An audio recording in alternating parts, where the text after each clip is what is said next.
महाराष्ट्रभरात रिक्षा आणि कार चालकांची दादागिरी वाढली. बाईक टॅक्सी चालकांना लक्ष करू नका.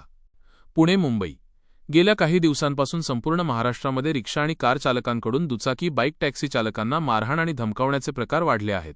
या वाढत्या दादागिरीवर ज्येष्ठ पत्रकार निखिल कोकाटे यांनी तीव्र संताप व्यक्त केला असून रिक्षा आणि कार चालकांना एक कळकळीची विनंती केली आहे.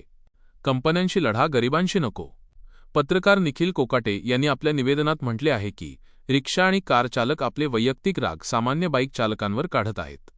अनेक तरुण पोटाची खळगी भरण्यासाठी रॅपिडो किंवा उबर सारख्या ॲप्सवर बाईक टॅक्सी चालवतात. त्यांना रस्त्यात अडवून त्रास देणे, त्यांच्याशी स्टंटबाजी करणे किंवा मारहाण करणे हे अत्यंत चुकीचे आहे.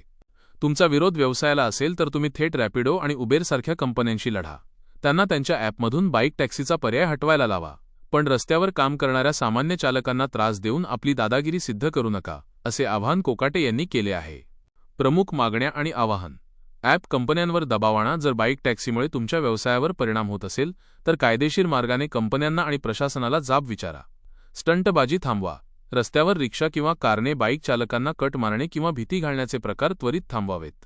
सामंजस्याची भूमिका. महागाईच्या काळात प्रत्येकजण कष्ट करून जगत आहे, त्यामुळे एकमेकांचा आदर राखून व्यवसाय करावा.